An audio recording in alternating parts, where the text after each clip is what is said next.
ਇਹ ਸੰਮਤੀਆਂ ਨੂੰ ਚੱਲਣ ਨਹੀਂ ਦਿੰਦੇ। ਇਹ ਸਾਰਾ ਕੁਝ ਆਪਣੇ ਹੱਥਾਂ 'ਚ ਲੈ ਲੈਂਦੇ ਆ ਤੇ ਗਰਾਂਟਾਂ ਵੀ ਆਪ ਹੀ ਦਿੰਦੇ, ਜਦ ਕਿ ਗਰਾਂਟ ਦੇਣ ਦਾ ਅਧਿਕਾਰ ਇਹ ਸੰਮਤੀ ਨੂੰ ਆ। ਸੰਮਤੀ ਸਰਵੇ ਕਰੇ ਪਿੰਡ ਦਾ, ਕਿਹੜੇ ਪਿੰਡ 'ਚ ਕਿੰਨੀ ਡਿਵੈਲਪਮੈਂਟ ਹੋਣ ਵਾਲੀ ਹੈ ਉਹਦਾ ਐਸਟੀਮੇਟ ਲਵਾਵੇ ਤੇ ਫਿਰ ਉਹ ਗਰੰਟ ਦੇਵੇ। ਲੇਕਿਨ ਇੱਦਾਂ ਨਹੀਂ ਹੁੰਦਾ।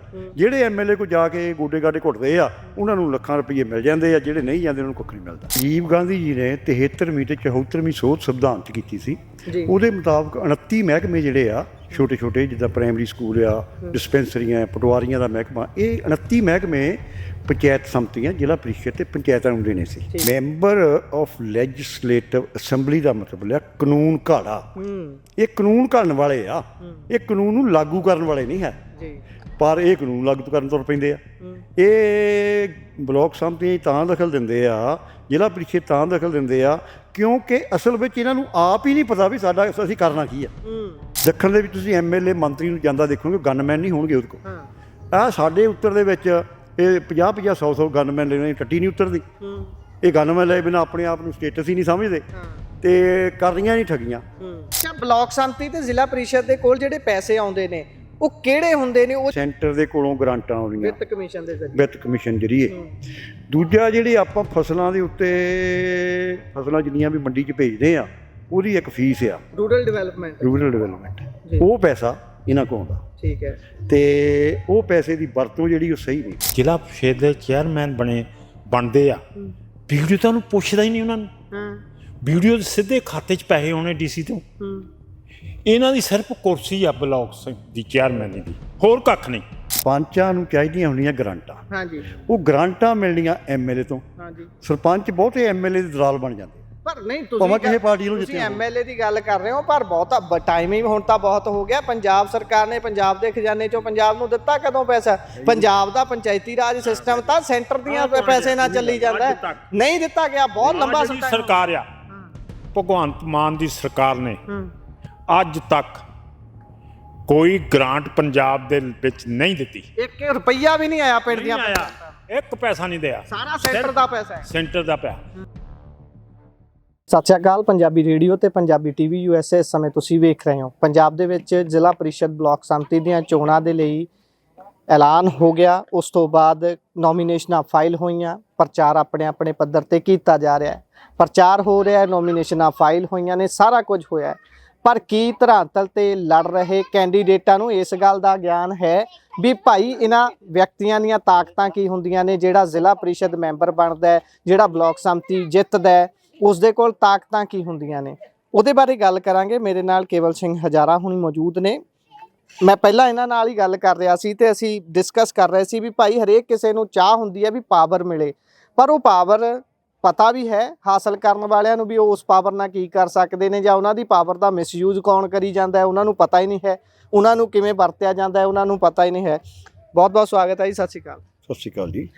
ਕੇਵਲ ਸਿੰਘ ਜੀ, ਜਿੱਦਾਂ ਮੈਂ ਗੱਲ ਕੀਤੀ ਹੈ ਕਿ ਭਾਈ ਬਲਾਕ ਸੰਮਤੀ ਤੇ ਜ਼ਿਲ੍ਹਾ ਪਰਿਸ਼ਦ ਦੀਆਂ ਚੋਣਾਂ ਹੋ ਰਹੀਆਂ ਨੇ, ਪਰ ਬਹੁਤੇ ਲੜ ਰਹੇ ਵਿਅਕਤੀਆਂ ਨੂੰ ਇਸ ਗੱਲ ਦਾ ਬਿਲਕੁਲ ਇਲਮ ਨਹੀਂ, ਬਿਲਕੁਲ ਗਿਆਨ ਨਹੀਂ ਵੀ ਭਾਈ ਉਹ ਜਿੱਤ ਜਾਣਗੇ, ਉਸ ਤੋਂ ਬਾਅਦ ਉਹਨਾਂ ਨੇ ਕਿੱਥੇ ਜਾਣਾ ਹੈ, ਕਿੱਦਾਂ ਕੰਮ ਕਰਨਾ ਹੈ, ਕਿਹੜੀਆਂ ਉਹਨਾਂ ਤੋਂ ਪਾਵਰਾਂ ਨੇ। ਈਵਨ ਕਿ ਲੋਕਾਂ ਨੂੰ ਵਾਅਦੇ ਕਰਨ ਦਾ ਵੀ ਪਤਾ ਨਹੀਂ ਲੱਗ ਰਿਹਾ ਵੀ ਮੈਂ ਲੋਕਾਂ ਨਾਲ ਵਾਅਦੇ ਕੀ ਕਰਾਂ, ਮੈਂ ਕੀ ਕਹਾਂ। ਲੋਕ ਕਹੀ ਜਾਂਦੇ ਨੇ ਕੋਈ ਨਾ ਜੀ, ਜਿਹੜਾ ਵੀ ਕੰਮ ਤੁਹਾਡਾ ਹੋਊਗਾ ਮੈਂ ਕਰਾ ਦਊਂਗਾ। ਪਰ ਅਸਲ 'ਚ ਬਲਾਕ ਸੰਮਤੀ ਮੈਂਬਰ, ਜ਼ਿਲ੍ਹਾ ਪਰਿਸ਼ਦ ਦੇ ਮੈਂਬਰ ਜਿਹੜਾ ਵਿਅਕਤੀ ਬਣਦਾ ਹੈ, ਉਹਨਾਂ ਦੇ ਕੋਲੋਂ ਪਾਵਰਾਂ ਕੀ ਹੁੰਦੀਆਂ ਨੇ? ਉਹ ਕਿਹੜਾ ਵਾਅਦਾ ਕਰ ਸਕਦੇ ਨੇ, ਕਿਹੜਾ ਉਹ ਲਾਰਾ ਲਾ ਸਕਦੇ ਨੇ? ਰਾਜੀਵ ਗਾਂਧੀ ਜੀ ਨੇ 73ਵੀਂ ਤੇ 74ਵੀਂ ਸੋਧ ਸੰਵਿਧਾਨ 'ਚ ਕੀਤੀ ਸੀ। ਉਹਦੇ ਮੁਤਾਬਕ 29 ਮਹਿਕਮੇ ਜਿਹੜੇ ਆ ਛੋਟੇ ਛੋਟੇ, ਜਿੱਦਾਂ ਪ੍ਰਾਇਮਰੀ ਸਕੂਲ ਆ, ਡਿਸਪੈਂਸਰੀਆਂ, ਪਟਵਾਰੀਆਂ ਦਾ ਮਹਿਕਮਾ, ਇਹ 29 ਮਹਿਕਮੇ ਪੰਚਾਇਤ ਸੰਮਤੀਆਂ, ਜ਼ਿਲ੍ਹਾ ਪਰਿਸ਼ਦ ਤੇ ਪੰਚਾਇਤਾਂ ਨੂੰ ਦੇਣੇ ਸੀ। ਠੀਕ ਹੈ ਜੀ। ਲੇਕਿਨ 1992 ਚ ਹੋਈ ਸੀ। ਹਾਂਜੀ। ਲੇਕਿਨ ਜਿਹੜੇ ਐਮਐਲਏ ਆ, ਚਾਹੇ ਕਿਸੇ ਪਾਰਟੀ ਦੇ ਵੀ ਆ, ਇਹ ਸੱਤਾ ਦੇ ਭੁੱਖੇ ਆ ਤੇ ਇਹਨਾਂ ਨੇ ਮਤਲਬ ਨਾ ਇਹ ਸੰਮਤੀਆਂ ਨੂੰ ਚੱਲਣ ਨਹੀਂ ਦਿੰਦੇ। ਇਹ ਸਾਰਾ ਕੁਝ ਆਪਣੇ ਹੱਥਾਂ 'ਚ ਲੈ ਲੈਂਦੇ ਆ ਤੇ ਗਰਾਂਟਾਂ ਵੀ ਆਪ ਹੀ ਦਿੰਦੇ, ਜਦ ਕਿ ਗਰਾਂਟ ਦੇਣ ਦਾ ਅਧਿਕਾਰ ਇਹ ਸੰਮਤੀ ਨੂੰ ਆ। ਸੰਮਤੀ ਸਰਵੇ ਕਰੇ ਪਿੰਡ ਦਾ, ਕਿਹੜੇ ਪਿੰਡ 'ਚ ਕਿੰਨੀ ਡਿਵੈਲਪਮੈਂਟ ਹੋਣ ਵਾਲੀ ਹੈ ਉਹਦਾ ਐਸਟੀਮੇਟ ਲਵਾਵੇ ਤੇ ਫਿਰ ਉਹ ਗਰੰਟ ਦੇਵੇ। ਲੇਕਿਨ ਇੱਦਾਂ ਨਹੀਂ ਹੁੰਦਾ। ਜਿਹੜੇ ਐਮਐਲਏ ਕੋਲ ਜਾ ਕੇ ਗੋਡੇ ਗਾਡੇ ਘੁੱਟਦੇ ਆ ਉਹਨਾਂ ਨੂੰ ਲੱਖਾਂ ਰੁਪਈਏ ਮਿਲ ਜਾਂਦੇ ਆ, ਜਿਹੜੇ ਨਹੀਂ ਜਾਂਦੇ ਉਹਨਾਂ ਨੂੰ ਕੁੱਖ ਨਹੀਂ ਮਿਲਦਾ। ਅੱਛਾ, ਇਹਦੇ ਵਿੱਚ ਫਿਰ ਕੇਵਲ ਸਿੰਘ ਜੀ ਜੇ ਗੱਲ ਤਾਂ ਫਿਰ ਇਹ ਆ ਗਈ ਵੀ ਪਾਵਰ ਦਾ ਸ਼ਿਫਟ ਹੋ ਗਿਆ, ਜਿਹੜਾ ਐਮਐਲਏ ਨੇ ਲੈਜਿਸਲੇਟਿਵ ਅਸੈਂਬਲੀ 'ਚ ਜਾ ਕੇ ਕਾਨੂੰਨ ਬਣਾਉਣ ਤੇ ਕੰਮ ਕਰਨਾ ਸੀ, ਉਹ ਗਲੀਆਂ ਨਾਲੀਆਂ ਦੀਆਂ ਗੱਲਾਂ ਕਰੀ ਜਾਂਦਾ। ਉਹ ਲੋਕਾਂ ਦੇ ਟੂਰਨਾਮੈਂਟਾਂ ਤੇ ਜਾ ਕੇ ਕਹੀ ਜਾਂਦਾ ਵੀ ਭਾਈ ਜਿਹੜਾ ਵੀ ਬੰਦਾ ਟੂਰਨਾਮੈਂਟ ਤੇ ਸੱਦਦਾ ਉਹਦੀ ਚਾਹ ਤਾਂ ਹੁੰਦੀ ਹੈ ਵੀ ਭਾਈ ਘੱਟੋ ਘੱਟ 10 ਹੀ ਦੇ ਜੇ, ਭਾਵੇਂ 10,000 ਹੀ ਦੇ ਜੇ, ਉਹੀ ਬਹੁਤ ਹੈ। ਤੇ ਲੱਖਾਂ ਦੀ ਗੱਲ ਤੋਂ ਤਾਂ ਤੁਰਦੇ ਹੀ ਨੇ ਫਿਰ। ਤੇ ਇਹ ਗੱਲ ਪਿਰਤ ਪਈ ਕਿੱਦਾਂ ਕਿ ਇਹਦੇ ਵਿੱਚ ਕੋਈ ਕਾਨੂੰਨੀ ਕੁੰਡੀ ਹੈ ਵੀ ਭਾਈ ਇਹ ਜਿਹੜਾ ਵਰਤ ਲੈਂਦੇ ਨੇ ਇਦਾਂ ਐਮਐਲਏ? ਤੁਸੀਂ ਦੱਸਿਆ ਵੀ ਤਾਕਤ ਤਾਂ ਇਹ ਬਲਾਕ ਸੰਮਤੀ ਤੇ ਜ਼ਿਲ੍ਹਾ ਪ੍ਰੀਸ਼ਦ ਮੈਂਬਰਾਂ ਦੀ ਹੈ, ਫਿਰ ਇਹ ਤਾਕਤ ਐਮਐਲਏ ਕਿਵੇਂ ਵਰਤ ਲੈਂਦਾ? ਕੀ ਇਹ ਕਾਨੂੰਨੀ ਹੈ, ਕਾਨੂੰਨੀ ਤੌਰ ਤੇ ਉਸ ਨੂੰ ਮਾਨਤਾ ਹੈ ਕਿ ਉਹ ਵਰਤ ਸਕਦਾ? ਇਹ ਮੈਂਬਰ ਆਫ ਲੈਜਿਸਲੇਟਿਵ ਅਸੈਂਬਲੀ ਦਾ ਮਤਲਬ ਲਿਆ ਕਾਨੂੰਨ ਘਾੜਾ। ਇਹ ਕਾਨੂੰਨ ਘੜਨ ਵਾਲੇ ਆ, ਇਹ ਕਾਨੂੰਨ ਨੂੰ ਲਾਗੂ ਕਰਨ ਵਾਲੇ ਨਹੀਂ ਹੈ ਜੀ। ਪਰ ਇਹ ਕਾਨੂੰਨ ਲਾਗੂ ਕਰਨ ਤੁਰ ਪੈਂਦੇ ਆ। ਇਹ ਬਲਾਕ ਸੰਮਤੀਆਂ ਤਾਂ ਦਖਲ ਦਿੰਦੇ ਆ, ਜ਼ਿਲ੍ਹਾ ਪ੍ਰੀਸ਼ਦ ਤਾਂ ਦਖਲ ਦਿੰਦੇ ਆ ਕਿਉਂਕਿ ਅਸਲ ਵਿੱਚ ਇਹਨਾਂ ਨੂੰ ਆਪ ਹੀ ਨਹੀਂ ਪਤਾ ਵੀ ਅਸੀਂ ਕਰਨਾ ਕੀ ਆ। ਇਹ ਕਿਸੇ ਮੁੱਦੇ ਤੇ ਨਹੀਂ ਬੋਲਦੇ। ਇਹ ਜਿੰਨੇ ਸਾਰੀਆਂ ਪਾਰਟੀਆਂ ਦੇ, ਮੈਂ ਇੱਕ ਪਾਰਟੀ ਦੀ ਨਹੀਂ ਗੱਲ ਕਰਦਾ, ਇਹ ਸਾਰਿਆਂ ਨੇ ਧੰਦਾ ਬਣਾਇਆ ਕਿ ਅਸੀਂ ਬਣ ਜਾਈਏ ਤੇ ਕਿੰਨੇ ਕਰੋੜ ਰੁਪਈਆ ਰੋਜ਼ ਦਾ ਇਕੱਠਾ ਕਰਨਾ।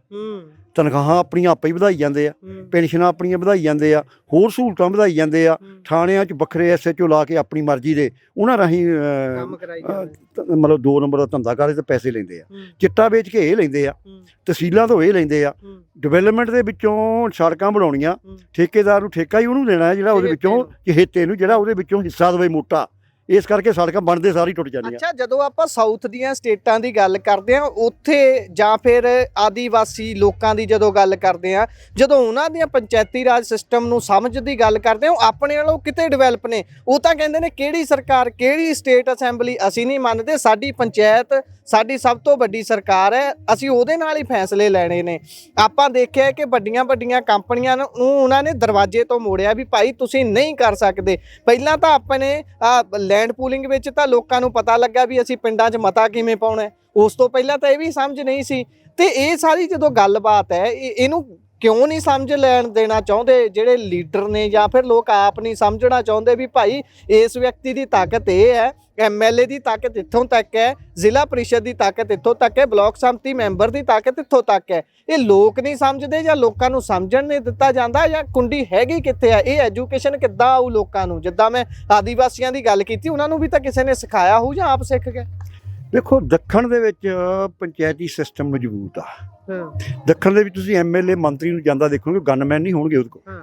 ਆਹ ਸਾਡੇ ਉੱਤਰ ਦੇ ਵਿੱਚ ਇਹ 50-50 100-100 ਗਨਮੈਨ ਲੈਣੇ, ਟੱਟੀ ਨਹੀਂ ਉੱਤਰਦੀ। ਇਹ ਗਨਮੈਨ ਲੈ ਬਿਨਾਂ ਆਪਣੇ ਆਪ ਨੂੰ ਸਟੇਟਸ ਹੀ ਨਹੀਂ ਸਮਝਦੇ ਤੇ ਕਰ ਰਹੀਆਂ ਨਹੀਂ ਠੱਗੀਆਂ। ਇਸ ਕਰਕੇ ਕਰਪਟ ਸਿਸਟਮ ਆ। ਕਰਪਟ ਸਿਸਟਮ ਦੇ ਵਿੱਚ ਇਹ ਸਾਰਾ ਕੁਝ ਉਹਦੇ ਕਰਕੇ ਆ। ਤੇ ਇਹਦੇ ਲਈ ਹੁਣ ਲੋਕਾਂ ਨੂੰ ਐਜੂਕੇਟ ਕਰਨ ਦੀ ਲੋੜ ਆ ਕਿ ਲੋਕ ਹੌਲੀ ਹੌਲੀ ਐਜੂਕੇਟ ਹੋ ਰਹੇ ਆ ਤੇ ਕਦੇ ਨਾ ਕਦੇ ਪੰਚਾਇਤ ਸਿਸਟਮ ਜਿਹੜਾ ਆ ਇਹ ਤੋਂ ਬਿਨਾਂ ਚਾਰਾ ਨਹੀਂਗਾ। ਅੱਛਾ, ਬਲਾਕ ਸੰਮਤੀ ਤੇ ਜ਼ਿਲ੍ਹਾ ਪ੍ਰੀਸ਼ਦ ਦੇ ਕੋਲ ਜਿਹੜੇ ਪੈਸੇ ਆਉਂਦੇ ਨੇ ਉਹ ਕਿਹੜੇ ਹੁੰਦੇ ਨੇ? ਉਹ ਜਿਹੜੇ ਸੈਂਟਰ ਤੋਂ ਆਉਂਦੀ ਆ, ਵਿੱਤ ਕਮਿਸ਼ਨ, ਉਹਦਾ ਹੀ ਪੈਸਾ ਆਉਂਦਾ ਜਾਂ ਹੋਰ ਵੀ ਕੋਈ ਤਰੀਕੇ ਹੁੰਦੇ ਨੇ ਇਹਨਾਂ ਕੋਲ ਪੈਸੇ ਆਉਣ ਦੇ? ਉਹ ਥੋੜਾ ਜਿਹਾ ਦੱਸੋ।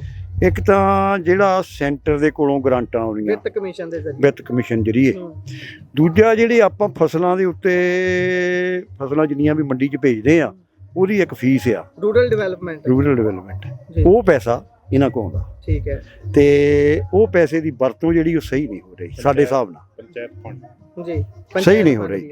ਸਹੀ ਉਹ ਤਾਂ ਹੋਣੀ ਆ ਜੇ ਉਹ ਪੰਚਾਇਤ ਸੰਮਤੀਆਂ ਜ਼ਿਲ੍ਹਾ ਪ੍ਰੀਸ਼ਦਾਂ ਦੇ ਰਾਹੀਂ ਖਰਚ ਹੋਵੇ। ਅੱਛਾ ਕੇਵਲ ਸਿੰਘ ਜੀ, ਤੁਸੀਂ ਦੱਸ ਸਕਦੇ ਹੋ ਮੈਂ ਗਲਤ ਹਾਂ ਜਾਂ ਸਹੀ ਹਾਂ ਇੱਥੇ? ਮੈਨੂੰ ਲੱਗਦਾ ਕਿ ਸਭ ਤੋਂ ਪਹਿਲਾਂ ਤਾਂ ਬਲਾਕ ਸੰਮਤੀ ਜ਼ਿਲ੍ਹਾ ਪ੍ਰੀਸ਼ਦ ਚੋਣਾਂ ਦੇ ਵਿੱਚੋਂ ਪਾਰਟੀਆਂ ਨੂੰ ਪਰੇ ਕਰਨਾ ਚਾਹੀਦਾ ਵੀ ਪਾਰਟੀ ਪੱਧਰ ਤੇ ਲੜੀ ਨਾ ਜਾ ਸਕੇ ਚੋਣ। ਤੁਹਾਡਾ ਕੀ ਕਹਿਣਾ ਹੈ ਇਸ ਤੇ? ਨਹੀਂ, ਉਹ ਮੇਰਾ ਇਹਦੇ ਵਿਚਾਰ ਬੜਾ ਨਹੀਂ ਸਹੀ ਹੈਗਾ। ਮੇਰਾ ਵਿਚਾਰ ਇਹ ਆ ਵੀ ਲੋਕ ਪੋਲੀਟੀਕਲ ਹੋਣਗੇ। ਕਿੱਦਾਂ ਹੋਣਗੇ ਪੋਲੀਟੀਕਲ? ਤੇ ਤਾਂ ਹੀ ਹੋਣਗੇ ਜੇ ਥੱਲੇੋਂ ਚੋਣਾਂ ਦੇ ਵਿੱਚ ਲੋਕ ਪੋਲੀਟੀਕਲੀ ਦਖਲ ਦੇਣਗੇ, ਤਾਂ ਪੋਲੀਟੀਕਲੀ ਕੌਨਸ਼ੀਅਸ ਹੋਣਗੇ। ਨਹੀਂ, ਪੋਲੀਟੀਕਲ ਪਾਰਟੀ ਦੀ ਇਨਵੋਲਵਮੈਂਟ ਦੀ ਗੱਲ ਕਰ ਰਹੇ ਹਾਂ, ਜਿੱਦਾਂ ਕਾਂਗਰਸ, ਅਕਾਲੀ ਦਲ, ਉਹ ਆਪਣੇ ਬੈਨਰ ਹੇਠ ਚੋਣ ਲੜਾਉਂਦੇ ਨੇ।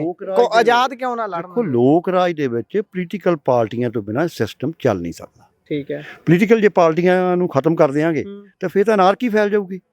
ਫਿਰ ਕਿਹੜਾ ਆ ਜਿਹਦੀ ਮੈਜੋਰਟੀ ਕਿੱਦਾਂ ਬਣੂਗੀ? ਪਤਾ ਲੱਗੂ ਪਿਆ ਇਹਦੀ ਮੈਜੋਰਟੀ ਆ, ਇਹ ਪਾਰਟੀ ਅੱਗੇ ਆਉਣੀ ਚਾਹੀਦੀ ਆ। ਉਹ ਤਾਂ ਪਾਰਟੀ ਸਿਸਟਮ ਦੇ ਨਾਲ ਹੀ ਚੱਲਣਾ ਕੰਮ। ਬਲਾਕ, ਜ਼ਿਲ੍ਹਾ ਪ੍ਰੀਸ਼ਦ, ਪੰਚਾਇਤਾਂ, ਇਹ ਤਿੰਨੇ ਜਿਹੜੇ ਆ ਇੱਥੋਂ ਜਿਹੜੀ ਆ ਸਟੇਟ ਸ਼ੁਰੂ ਹੁੰਦੀ ਆ ਰਾਜਨੀਤੀ ਦੀ। ਇੱਥੋਂ ਆਪਣਾ ਉਹ ਸਕੋਪ ਬਣਾਉਂਦੇ ਆ, MLA ਬਣਨਾ, ਕਿਸੇ ਨੇ ਮੰਤਰੀ ਬਣਨਾ, ਹੁਣ ਦੇਖਣਾ ਵੀ ਕਿਹੜਾ ਬੰਦਾ ਅੱਗੇ ਆ। ਉਹਦਾ ਹੁਣ ਇਸੇ ਕਰਕੇ ਜਦੋਂ ਸਰਦਾਰ ਜੀ ਨੇ ਕਿਹਾ, ਕੇਵਲ ਸਿੰਘ ਨੇ, ਵੀ ਇਹ ਆਪਣਾ ਥੱਲਿਓਂ ਸਟੇਟਸ ਬਣਾਉਂਦਾ ਆ, ਫੇਰ ਹੀ MLA ਬਣਦੇ ਆ। ਹਾਂ, ਪਹਿਲਾਂ ਕਈ ਸਾਲ ਪਿੰਡ ਦੇ ਸਰਪੰਚ ਰਹਿੰਦੇ ਨੇ, ਉਹ ਸਮਝਦੇ ਨੇ ਲੋਕਾਂ ਦੀ ਸਾਈਕੀ ਨੂੰ, ਪੋਲਿਟਿਕਸ ਕਿਵੇਂ ਕਰਨੀ ਹੈ ਇਹ ਸਮਝਦੇ ਨੇ। ਹਾਂ, ਇਹ ਜਿਹੜੀ ਆ ਸਰਪੰਚਾਂ ਵਾਲੀ ਗੱਲ ਆ ਨਾ, ਸਰਦਾਰ ਜੀ ਮੇਰਾ ਬੜਾ ਭਰਾ ਇਹ ਵੀ ਸਰਪੰਚ ਰਿਹਾ, ਮੈਂ ਵੀ ਸਰਪੰਚ ਰਿਹਾ 10 ਸਾਲ। ਗੱਲ ਇਹ ਦੇਖਣ ਵਾਲੀ, ਇਹਨਾਂ ਨੇ ਕਿਹਾ ਵੀ ਜਦੋਂ ਜ਼ਿਲ੍ਹਾ ਪ੍ਰੀਸ਼ਦ ਦੇ ਚੇਅਰਮੈਨ ਬਣਦੇ ਆ, ਵੀਡੀਓ ਤਾਂ ਉਹਨੂੰ ਪੁੱਛਦਾ ਹੀ ਨਹੀਂ ਉਹਨਾਂ ਨੂੰ। ਵੀਡੀਓ ਸਿੱਧੇ ਖਾਤੇ 'ਚ ਪੈਸੇ ਆਉਣੇ DC ਤੋਂ। ਇਹਨਾਂ ਦੀ ਸਿਰਫ ਕੁਰਸੀ ਆ ਬਲਾਕ ਦੀ ਚੇਅਰਮੈਨ ਦੀ, ਹੋਰ ਕੱਖ ਨਹੀਂ। ਬਈ ਸਰਦਾਰ ਕੇਵਲ ਸਿੰਘ ਜੀ ਬਲਾਕ ਸੰਮਤੀ ਦੇ ਚੇਅਰਮੈਨ ਆ, ਹੋਰ ਕੱਖ ਨਹੀਂ। ਲੀਗਲ ਵਾਈਡੇਸ਼ਨ ਕੋਈ ਨਹੀਂ ਉਹਦੇ ਤੇ, ਵੀ ਲੀਗਲੀ ਤੌਰ ਤੇ ਉਹਨਾਂ ਨੂੰ ਕੋਈ, ਜੇ ਉਹਨਾਂ ਤੋਂ ਪੁੱਛ ਕੇ ਨਹੀਂ ਕੀਤਾ ਜਾਂਦਾ ਕੰਮ, ਕੋਈ ਕਾਰਵਾਈ ਹੋ ਸਕਦੀ ਹੈ? ਹੈਗਾ ਆ, ਲੇਕਿਨ ਇਹ MLA ਜਿਹੜੇ ਆ, ਕਿਉਂਕਿ ਵੀਡੀਓ ਆ ਉਹਨੇ ਲਾਗੂ ਕਰਨਾ, ਵੀਡੀਓ ਦੀ ਬਦਲੀ ਕਰ ਦਿੰਦੇ, ਉਹਨੂੰ ਡਰਾ ਕੇ ਰੱਖਦੇ ਆ। ਉਹ ਜੋ MLA ਨੇ ਕਹਿਣਾ ਵੀਡੀਓ ਨੂੰ ਉਹੀ ਕਰਨਾ। ਠੀਕ ਹੈ, ਇਹ ਚੱਕਰ ਹੈ। ਇਸ ਕਰਕੇ ਕਾਨੂੰਨ ਨੂੰ ਇਹ ਛਿੱਕੇ ਤੇ ਟੰਗ ਦਿੰਦੇ। ਕਿਉਂਕਿ ਜਿਹੜਾ ਫੰਡ ਹੁੰਦਾ ਨਾ, ਪੰਚਾਇਤ ਫੰਡ ਹੁੰਦਾ, ਇਹ ਸਰਪੰਚ ਤੋਂ ਬਗੈਰ ਨਹੀਂ ਵਰਤਿਆ ਜਾਂਦਾ। ਉਹ ਦਬਾਅ ਪਾ ਕੇ ਕਹਿੰਦੇ ਸਰਪੰਚ ਦੀ ਮਰਜ਼ੀ ਆ, ਪੰਚਾਇਤ ਫੰਡ ਆਪਣੀ ਮਰਜ਼ੀ ਨਾਲ ਜਿੱਥੇ ਮਰਜ਼ੀ ਲਾਵੇ। ਪਰ ਵੀਡੀਓ ਨੂੰ MLA ਕਹਿੰਦਾ ਨਹੀਂ, ਉਹ ਸਰਪੰਚ ਨੂੰ ਕਹੇ ਫਲਾਨੀ ਗਲੀ ਬਣਾ ਪੰਚਾਇਤ ਫੰਡ ਚੋਂ। ਇਹੀ ਤਾਂ ਗੱਲ ਹੈ ਜੀ, ਕਿ ਹੇਠਲੇ ਪੱਧਰ ਤੇ ਹੀ ਇਸ ਤਰੀਕੇ ਦੀ ਓਪਨਲੀ ਦਬਾਅ ਚੱਲਦਾ ਹੈ।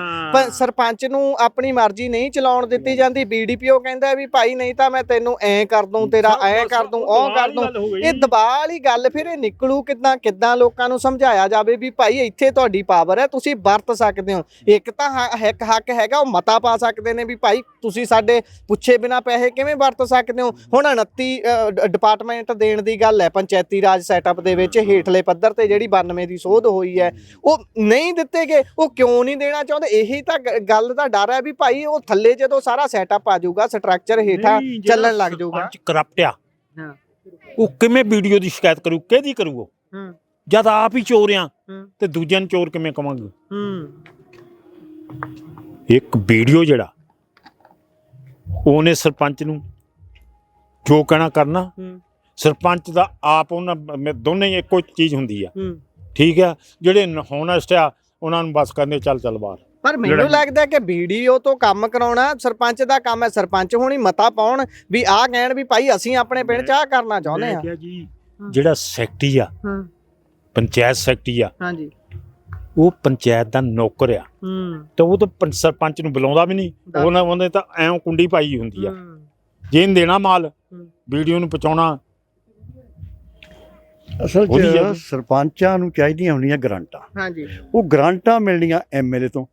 ਸਰਪੰਚ ਬਹੁਤੇ MLA ਦੇ ਦਲਾਲ ਬਣ ਜਾਂਦੇ ਆ। ਪਰ ਨਹੀਂ, ਤੁਸੀਂ MLA ਦੀ ਗੱਲ ਕਰ ਰਹੇ ਹੋ, ਪਰ ਬਹੁਤਾ ਟਾਈਮ ਹੀ ਹੁਣ ਤਾਂ ਬਹੁਤ ਹੋ ਗਿਆ। ਪੰਜਾਬ ਸਰਕਾਰ ਨੇ ਪੰਜਾਬ ਦੇ ਖਜ਼ਾਨੇ ਚੋਂ ਪੰਜਾਬ ਨੂੰ ਦਿੱਤਾ ਕਦੋਂ ਪੈਸਾ? ਪੰਜਾਬ ਦਾ ਪੰਚਾਇਤੀ ਰਾਜ ਸਿਸਟਮ ਤਾਂ ਸੈਂਟਰ ਦੀਆਂ ਪੈਸੇ ਨਾਲ ਚੱਲੀ ਜਾਂਦਾ, ਨਹੀਂ ਦਿੱਤਾ ਗਿਆ। ਬਹੁਤ ਲੰਬਾ ਸਰਕਾਰ ਆ, ਭਗਵੰਤ ਮਾਨ ਦੀ ਸਰਕਾਰ ਨੇ ਅੱਜ ਤੱਕ ਕੋਈ ਗ੍ਰਾਂਟ ਪੰਜਾਬ ਦੇ ਵਿੱਚ ਨਹੀਂ ਦਿੱਤੀ। 1 ਰੁਪਈਆ ਵੀ ਨਹੀਂ ਆਇਆ ਪਿੰਡ ਦੀਆਂ ਪੰਚਾਇਤਾਂ ਨੂੰ, 1 ਪੈਸਾ ਨਹੀਂ ਦਿਆ। ਸਾਰਾ ਸੈਂਟਰ ਦਾ ਪੈਸਾ ਹੈ, ਸੈਂਟਰ ਦਾ ਪੈਸਾ, ਸੈਂਟਰ ਦਾ ਵੀ ਆ। ਪਿਛਲੀਆਂ ਸਰਕਾਰਾਂ ਨੇ ਬਹੁਤ ਜ਼ਿਆਦਾ, KP ਸਾਹਿਬ ਨੇ ਕਾਫੀ ਪੈਸਾ ਦਿੱਤਾ, ਠੀਕ ਨਹੀਂ? ਮੇਰਾ ਮਤਲਬ ਵੀ 1 ਪੈਸਾ ਜਿਹੜੀਆਂ ਕੋਈ ਗ੍ਰਾਂਟ ਨਹੀਂ ਦਿੱਤੀ ਇਹਨਾਂ ਅੱਜ ਤੱਕ। ਜਿਹੜਾ ਕਹਿੰਦੇ ਵੀ ਅਸੀਂ ਜੀ ਉਹ ਜਿੱਦਾਂ ਸਰਦਾਰ ਪ੍ਰਕਾਸ਼ ਸਿੰਘ ਬਾਦਲ ਕਹਿੰਦਾ ਸੀ ਵੀ ਇੱਦਾਂ ਦੀਆਂ ਮੈਂ ਸੜਕਾਂ ਬਣਾ ਦੂੰਗਾ ਜਿੱਥੇ ਮੇਮ ਲੇਟ ਦੀ ਫਿਰੇ। ਸੜਕਾਂ ਦੇਖ ਲਓ, 15 ਸਾਲ ਹੋਏ, ਕਿਹੜੀਆਂ ਬਣਾਈਆਂ? ਉਹ 10 ਸਾਲ ਟੀਨੂ ਸਾਹਿਬ MLA ਰਹੇ ਅਕਾਲੀ ਦਲ 'ਚ, ਦੱਸੋ ਕਿਹੜੀ ਸੜਕ ਬਣਾਈ ਹੈ ਜਿੱਥੇ ਮੇਮ ਲੇਟ ਦੀ ਆ? ਦੱਸੋ। ਇਹ ਕਹਿੰਦੇ ਗੋਰੇ ਆ ਜਾਣਗੇ, ਏਦਾਂ ਦੀਆਂ ਗੱਲਾਂ ਕਰੀ ਜਾਂਦੇ ਨੇ। ਮੇਮ ਲੋਟ ਜਿੱਥੇ ਸੜਕ ਦੱਸੋ, 15 ਸਾਲ ਹੋ ਗਏ।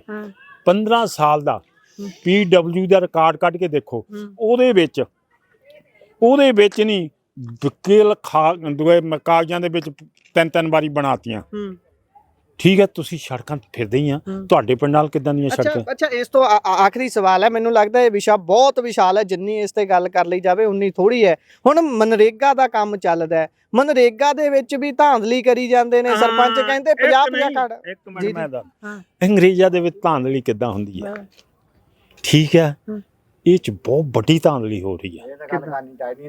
ਇੱਕ ਮਿੰਟ ਜੀ, ਬਹੁਤ ਧਾਂਦਲੀ ਹੋ ਰਹੀ ਆ। 6 ਮਹੀਨੇ ਹੋ ਗਏ ਸਾਨੂੰ। ਇੱਕ ਮਿੰਟ ਜੀ, ਜਿਹੜਾ ਜੋਬ ਕਾਰਡ ਆ ਹੂੰ ਇੱਕ ਬੰਦੇ ਦਾ ਬਣਦਾ, ਹਾਂਜੀ ਜਿਹਦੇ ਸਰਪੰਚ ਦੇ ਲਾਗੇ ਹੁੰਦੇ ਆ ਉਹਦੇ ਸਾਰੇ ਟੱਬਰ ਦੇ ਜੋਬ ਕਾਰਡ ਬਣੇ ਹੁੰਦੇ ਆ। ਇੱਕ ਬੰਦੇ ਨੇ ਕੰਮ ਕਰਨਾ, ਪੈਸਾ ਸਾਰਿਆਂ ਦੇ ਖਾਤੇ 'ਚ ਆਉਣਾ, ਠੀਕ ਆ। ਉਹ ਚੋਂ ਸਰਪੰਚ ਵੀ ਕੁੰਡੀ ਲਾਉਂਦਾ, ਹਾਂ ਕੁੰਡੀ ਲਾਉਂਦਾ। ਦੂਜੇ ਬੰਦੇ ਨੇ ਜੇ ਕਿਹਾ ਉਹਨੇ ਜੀ ਤੇਰੀ 3 ਮਹੀਨੇ ਦੀ ਲਿਮਟ ਆ, ਤੇਰਾ 3 ਮਹੀਨੇ ਪੂਰੇ 3 ਦੇਣੇ ਹੁਣ। 3 ਵੀ ਨਹੀਂ, ਹੁਣ ਤਾਂ ਰਿਪੋਰਟ ਆਈ ਹੈ ਜੀ 38 ਕੁ ਦਿਨ ਕੰਮ ਮਿਲਿਆ ਹੈ। 38 ਕੁ ਦਿਨ ਐਵਰੇਜ ਕੰਮ ਹੈ ਮਿਲ ਰਿਹਾ, ਜਿਹੜਾ ਉਸ ਤੋਂ ਜ਼ਿਆਦਾ ਤਾਂ 100 ਦਿਨ ਦੀ ਗਾਰੰਟੀ ਹੈ ਤੇ 38 ਦਿਨ ਕੰਮ। ਮੈਂ ਕਿਹਾ ਜਿਹੜੀ ਮੈਂ ਗੱਲ ਕਰ ਰਿਹਾ ਗੌਰ ਨਾਲ ਸੁਣੋ, ਉਹ ਜਿਹੜਾ ਪੈਸਾ ਆ ਨਰੇਗਾ ਦਾ, ਉਹਦੀ ਜੇ ਜਾਂਚ ਕਰਾਈ ਜਾਵੇ ਤੇ 4% ਵੀ ਨਹੀਂ ਖਰਚ, 5% ਖਰਚਾ ਹੋ। ਜੀ ਜੀ, ਇਹ ਇੱਥੇ ਤੱਕ ਤਾਂ ਹੁਣ ਚਲੋ ਇੱਕ ਹੈ ਨਾ ਜਿਹੜਾ RDF ਦਾ ਪੈਸਾ ਹੁੰਦਾ, ਰੂਰਲ ਡਿਪਾਰਟਮੈਂਟ ਫੰਡ ਹੁੰਦਾ। ਆਹ ਹੁਣ ਇੱਥੇ ਕੋਈ ਸਰਕਾਰੀ ਬਿਲਡਿੰਗ ਬਣਦੀ ਆ, ਰੂਰਲ ਡਿਪਾਰਟਮੈਂਟ ਦਾ ਪੈਸਾ ਲੱਗਣਾ ਹੁੰਦਾ। ਇੱਥੇ ਕੰਮ ਕਰਨਾ ਹੋਣਾ ਨਰੇਗਾ ਵਾਲਿਆਂ ਨੇ, ਉਹ ਠੇਕੇਦਾਰ ਨੇ ਤੇ ਸਰਪੰਚ ਨੇ ਸਭ ਕੁਝ ਕਰ ਜਾਣਾ ਹੁੰਦਾ। RDF ਦਾ ਪੈਸਾ ਨਰੇਗਾ ਦੀ ਸ਼ੋ, ਇਹ ਵੀ ਕੁੰਡੀ ਚੱਲਦੀ ਲੈ ਯਾਰ, ਇੱਕ ਕੁੰਡੀਆਂ ਚੱਲਦੀਆਂ। ਚਲੋ ਬਹੁਤ ਬਹੁਤ ਧੰਨਵਾਦ ਸਮਾਂ ਦੇਣ ਦੇ ਲਈ। ਸੋ ਇਹ ਸਾਰੀ ਗੱਲਬਾਤ ਸੀ, ਬਲਾਕ ਸੰਮਤੀ ਜ਼ਿਲ੍ਹਾ ਪਰਿਸ਼ਦ ਦੀਆਂ ਚੋਣਾਂ ਦੇ ਸਟਰਕਚਰ ਨੂੰ ਸਮਝਣ ਦੀ ਕੋਸ਼ਿਸ਼ ਕੀਤੀ ਹੈ, ਇਸ ਦੇ ਵਿੱਚ ਖਾਮੀਆਂ ਨੂੰ ਸਮਝਣ ਦੀ ਕੋਸ਼ਿਸ਼ ਕੀਤੀ ਹੈ। ਆਪਣੇ ਵਿਚਾਰ ਰਾਏ ਟਿੱਪਣੀਆਂ ਜ਼ਰੂਰ ਦਿਓ। ਧੰਨਵਾਦ।